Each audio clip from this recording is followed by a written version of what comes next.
G'day reefers, I'm Cam the Fish Guy and thanks for watching Gallery Aquatica TV. Today we have the biggest job of the year. Today we're going to be completely taking down a fully established 1200 litre, 300 gallon reef tank, and we're going to be replacing the tank and putting everything back in. Now the reason why we're doing this today is that we found a very slow leak in one of the seams of the tank, and so we know that the tank has to come down so that the leak doesn't get worse, and so we're taking this opportunity to replace it with a bigger and better tank, one that's not scratched and is a little bit taller than the current tank.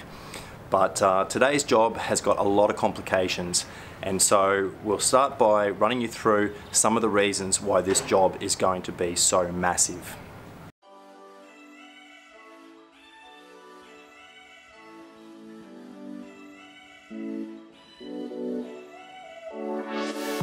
So as you can see, we're on the top floor of this house. Now this presents the greatest challenge of all. The tank itself is 3 meters long or 10 feet tall, so it's 10 feet long. So it's actually too long to get up the internal stairwell of the house. So what this means is that we have to actually crane the tank up and into the house.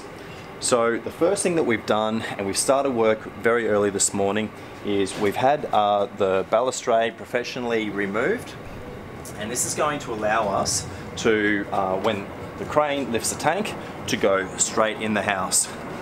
So the craning is going to be probably the scariest part of this whole job, but you'll see that in just a few minutes. So once we've successfully got the tank up onto this level, we have to trolley it into the position. So let's go have a look at exactly where the tank is going to go. It's through this way. Now hopefully we'll be using some trolleys which will come all the way, bring the tank all the way in through here. And so this is where it's going to go. Now you might remember this tank from a previous video that we've done about coral gluing. And so it's 10 feet long by 2 feet wide. And so what we're going to do, we're going to bring the new tank in and take this tank out and put the new tank in place. And as you can see, we're well and truly underway with the stripping down of this tank. And given the size of this tank and the amount of coral that we have in here, this is the second big challenge we've got. What to do with all of the fish and corals whilst we're changing over the tank. And just over here, we'll show you what we're doing. So we have a 1500 litre aquaculture pond that we filled up about halfway.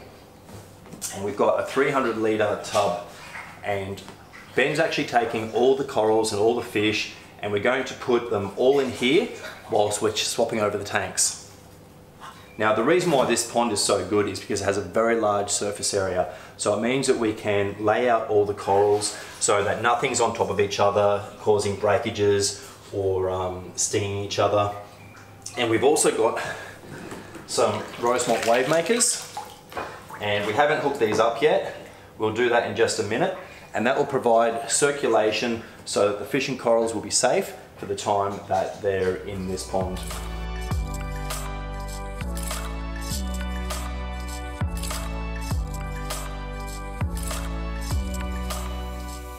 So we've got most of the coral and the rock out of the tank. We've also drained the majority of the water out. So hopefully it's going to make removing the fish a little bit easier. And you can see that they're all pooling down this end. So hopefully I can get them out with minimal stress. I'll just do a few at a time.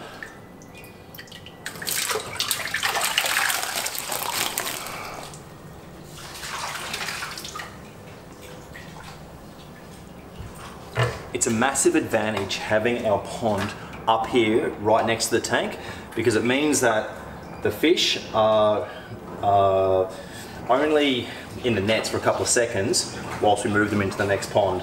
We're really trying to minimize the stress on the fish and also the corals for that matter.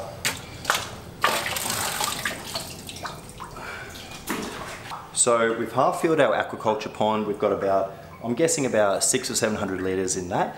And we've probably got about 150 thereabouts litres in our second pond. So we've saved the bulk of the water from the tank We're going to use that water when we fill the new tank back up. But the rest of this tank, we're going to discard. So we'll be doing a miniature water change, probably about I reckon 20% water change on this system.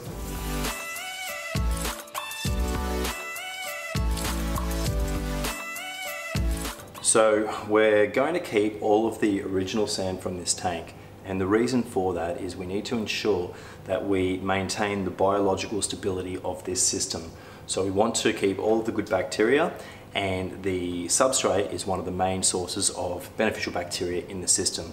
So we're going to scoop it into buckets. We'll give it a bit of a rinse before we put it back into the new tank.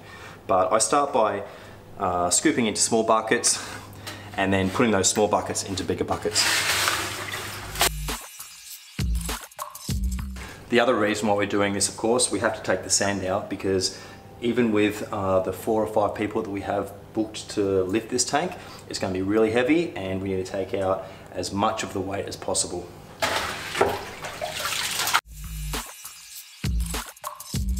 So we've just started to scoop the sand out of the tank, and it's occurred to us that we have a number of wrasse in the tank which I don't think we've moved across. So we've been running our fingers through the sand to see if we can find them. Sometimes wrasse will hide under the sand. I have a feeling that there's one down this end, so I'm just gonna see if I can find him and see if I can net him out. So I just run my hands through the sand like this, and typically if you find them, you'll know. Oh, there's one. Okay. So we've got a Chorus Gaymard.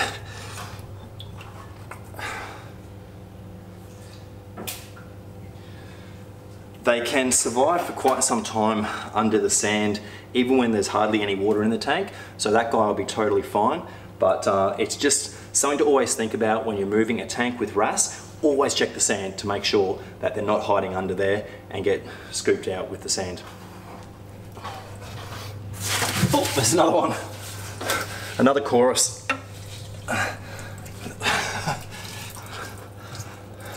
So there's 2 wrasse. I think that's it. But I'm going to check every inch of this sand.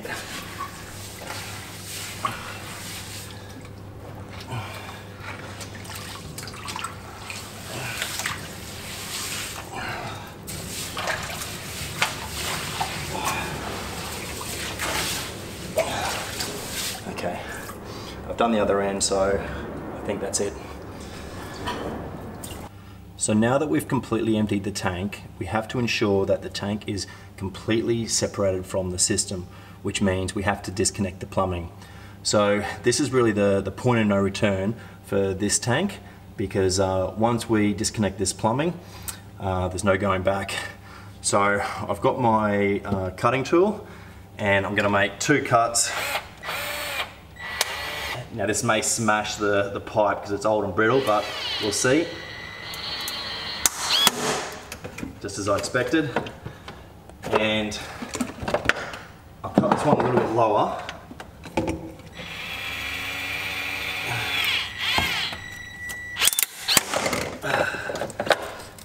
This will allow us to untwist them and completely disconnect the plumbing from the system.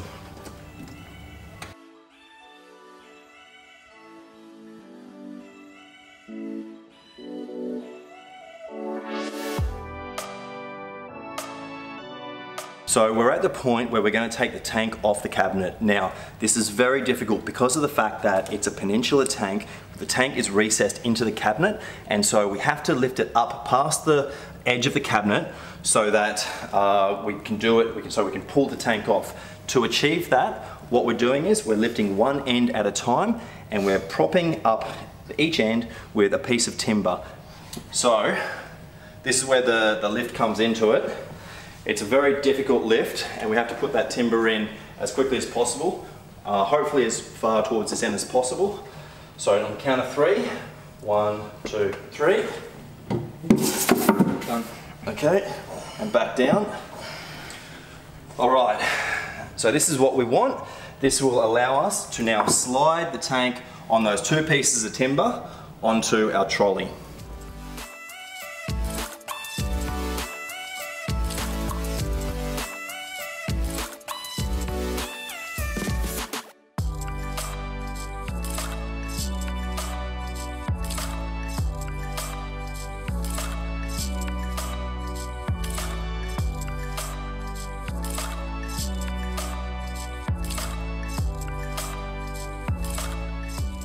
Now that we've got the old tank off the cabinet, we've found that we've got 2 little problems that we have to deal with. The first is that the foam base from the original foam base is glued to the bottom of the cabinet.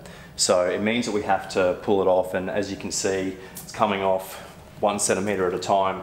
So it's going to be a bit of a painful job, but we're going to get all of this foam off so that we can put the new foam in place.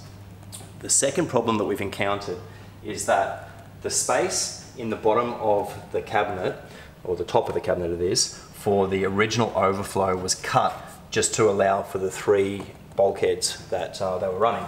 However, with the new system that we've got, we have an extra 2 holes, and so we're going to have to cut this piece so that we can accommodate all of the holes, all the bulkheads that we've got on the new tank. So luckily we've got a jigsaw here, so we're just going to cut this now.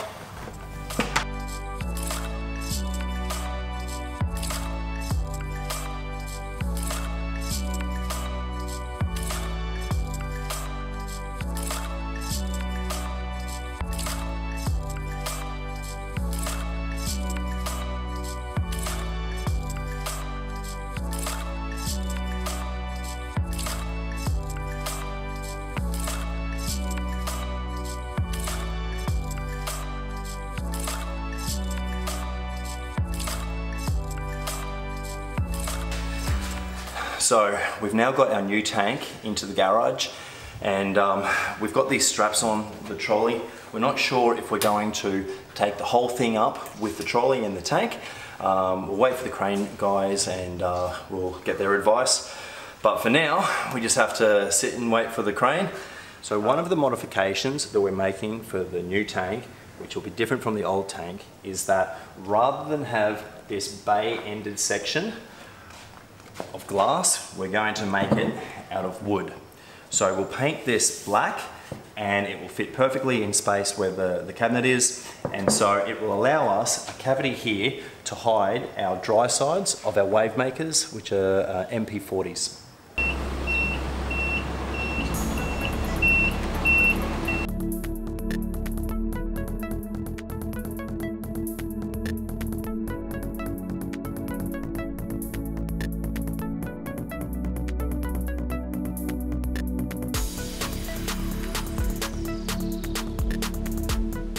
This is a nerve-wracking part.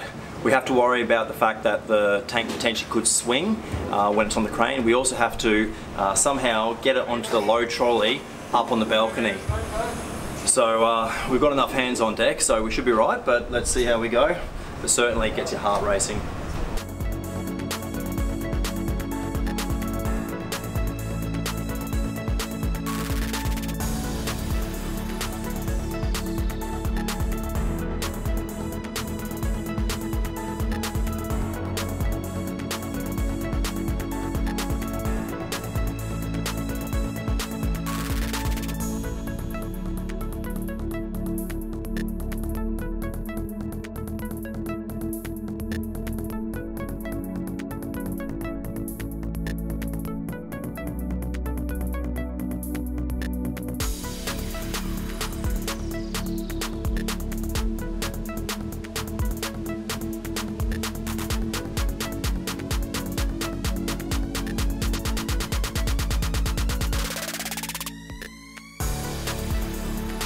Hey, you guys are right there.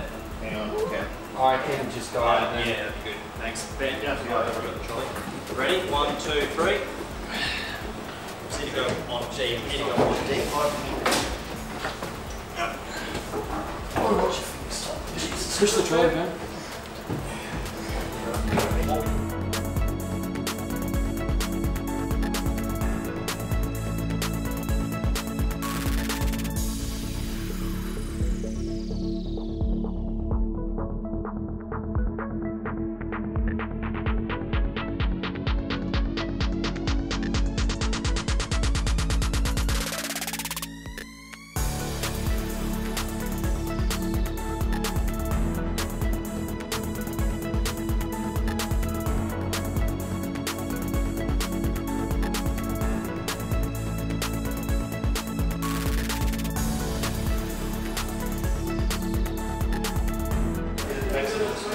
So a lot of stress is over now. We've got the new tank up.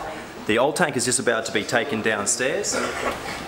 But this tank is probably going to the tip anyway, so if it smashes, not too worried. But the new tank is up.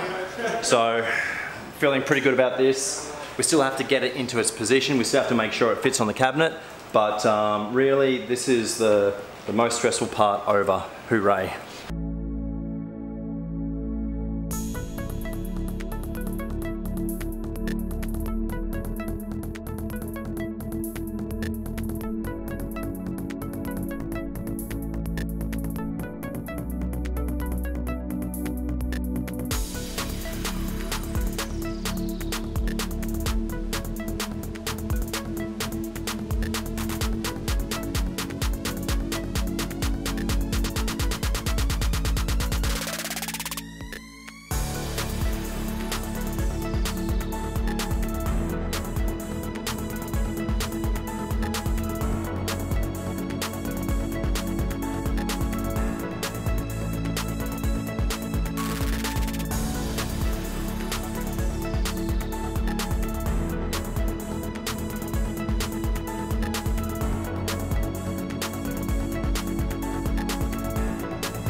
Okay, so we've just started putting all the sand back into the tank. It's going to be, you can see the sand is quite dirty and it will cloud the water, but that won't be a problem because we're just about to start pumping the water into the tank. Now, we've still got to do the plumbing, so that'll be the next job, but we're going to put the tank back together, all the fish and corals. We're not going to worry too much about getting the aquascape perfect. We'll do that in the next few weeks. But anyway, I think that everything has gone really well. I'm happy with the fact that we've got the tank upstairs, we've got it in place. Most importantly, there's been no damage to any of the new tank or the old tank even. Getting rid of the old tank is going to be a bit of a hassle as well, but really happy with how it's going. We've got a few more hours here putting it all back together, but we'll show that in upcoming episodes of Gallery Aquatica TV. So thanks so much for watching what I'm going to call the biggest job of the year. It's been nerve-wracking and it's been a long day so far and we've still got hours more to go. But I hope you've enjoyed watching and hopefully you never have to do the same job yourself. So thanks for watching Gallery Aquatica TV. I'm Cam the Fish Guy. So that's our video for today. If you enjoyed it, hit the like button, hit the subscribe as well. We'll be putting out videos every week showing a new tank with new products. There's going to be lots in all the videos. I'm Cam the Fish Guy and keep on reefing.